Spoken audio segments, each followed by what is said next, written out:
Pues si hablamos de alimentos sostenibles, razonables, la verdad es que daría para mucho, porque son dos conceptos, sostenibilidad y la razonabilidad de los precios, por llamarlo así, son conceptos que, aunque puedan parecer muy concretos, son relativamente difusos. Quiero decir, un producto sostenible lo es porque respeta el medio ambiente, cumple la normativa mínima que se exige, evidentemente.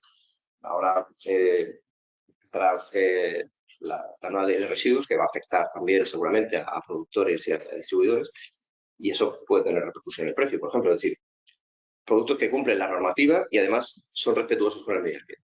Pero probablemente hay una panoplia de productos que, además de eso, requieren de una acción positiva del consumidor para mantener su sostenibilidad. Pues, ahora del packaging, del postconsumo, digamos. Entonces, nos podemos encontrar con que el consumidor es capaz de hacer más o menos sostenible un producto en función de su manera de comprar, tanto en cantidad respecto al desperdicio alimentario, como en el uso que le dé y el postconsumo que realice ello. Puede convertir un alimento poco sostenible en más sostenible, o un alimento que aparentemente era muy sostenible en algo que no lo sea. Entonces, el concepto de sostenibilidad es un concepto que puede tener ciertas ramificaciones. Aunque más o menos todos tenemos en la cabeza, decía Víctor, que la sostenibilidad es una cuestión relacionada directamente con el medio ambiente. Y si lo miramos en sentido amplio, como ha apuntado él, hay por lo menos dos patas más, que es la sostenibilidad económica y la social. Es decir, que el alimento o el producto por sí mismo tenga una viabilidad en el mercado, porque si no, ese producto va a desaparecer, y además sea socialmente sostenible, es decir, que llegue a todo el mundo de la manera correcta. En esto, yo creo que los consumidores españoles no tienen duda de que la cadena agroalimentaria española es ejemplar en este sentido, y durante la pandemia se ha demostrado. Respecto de los precios razonables, pues igual. ¿Qué es un precio razonable? Pues depende de lo que vaya a comprar y quién lo vaya a comprar. Evidentemente vivimos en un entorno en el que los precios han cambiado. Víctor, los precios son los que son, los productos valen lo que valen, que no es lo que valían.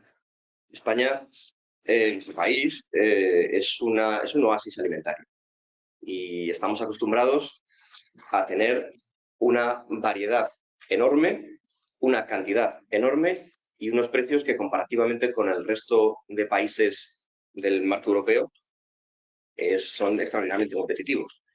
Entonces, tanto que en un entorno inflacionista seguimos teniendo precios que ya querrían en cualquier otro país del entorno europeo, que me corrija Víctor si me equivoco.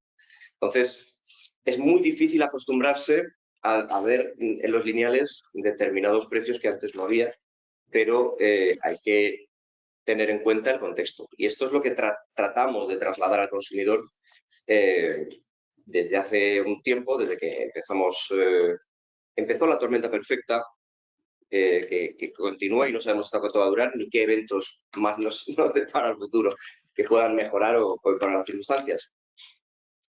Pero, bueno, el hecho es que hay muchos factores que están afectando a los consumidores y, de alguna manera, el foco está en la cesta de la compra. Quizás esto que voy a decir es algo políticamente incorrecto en un marco en el que hablamos de los consumidores, pero hay factores como puede ser el precio de la vivienda, los intereses hipotecarios, el precio de la energía, que están marcando mucho la economía doméstica, mucho más que la cesta de la compra cuantitativamente. El foco lo tenemos puesto en la cesta de la compra, quizá porque la alimentación es algo más sensible o porque quizá llama más la atención, pero el hecho es que hay otros factores económicos que probablemente sean más desestabilizadores a nivel de economía doméstica.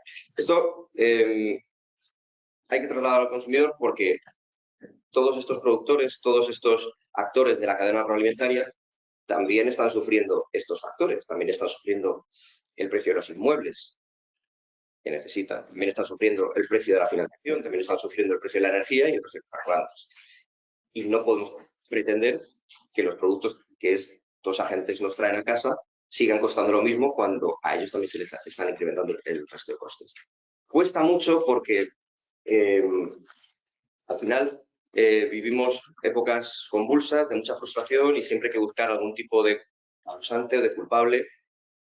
Y bueno, como decía antes, yo creo que el consumidor tiene una percepción muy buena de la cadena agroalimentaria. Quizá los palos se los está poniendo la distribución, por así decirlo. Pero en general creo que el consumidor tiene muy buena percepción. Y como hablábamos respecto del binomio sostenibilidad-razonabilidad de los precios, pues yo creo que de esto hablaremos seguramente más adelante, porque ya habría que meter ahí innovación, habría que ver qué perspectivas de futuro hay y otra serie de factores bueno, que pueden ser determinantes a la hora de encarar el asunto. Pero bueno, quedémonos, por lo menos desde nuestra percepción, que si bien es cierto que en los últimos años el precio está determinando más que otros factores las decisiones de compra por motivos obvios, la percepción que tiene el consumidor de la cadena agroalimentaria española es muy buena. Debería ser mejor, seguramente, porque el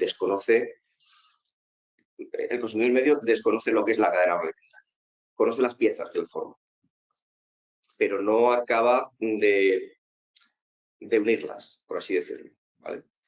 Y luego lo que sí que es cierto es que respecto a los productores hay más empatía en general de los consumidores hacia los productores, pero también es cierto que los problemas que los productores tratan de comunicarlo, como se ha dicho antes, quizá no lo hacen de manera óptima porque realmente al consumidor cuando le llegan las noticias de los problemas de los productores es a través de ruidos y cacerolas en la puerta de un ministerio.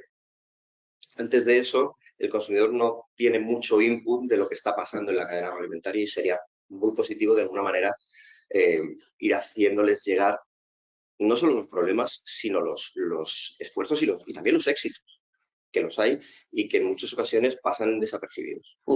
Perdón si me rollo. No, aprovecho para preguntarte, Manuel, le voy a preguntar al resto, en ese contexto que has puesto ahí encima de la mesa, ¿pensáis que el precio actual de los alimentos, que como se ha dicho es más alto que hace unos meses, es adecuado o son demasiado caros lo que estamos viendo y viviendo? A ver, volvemos a lo mismo, hay cierto componente subjetivo ahí. En general, el consumidor te va a decir que son caros. Porque, evidentemente, los datos que barajamos, los datos que tenemos de la encuesta de la MEPAC, nos dan el precio como el factor relevante de este año. Que quiere decir que si el consumidor está utilizando el precio como valor refugio, como valor de referencia en una época como esta, es porque le está dando importancia y porque está buscando el producto lo más barato posible. Porque quiere decir que la percepción del consumidor es que los precios son caros. Lo que intentamos trasladarle es el porqué.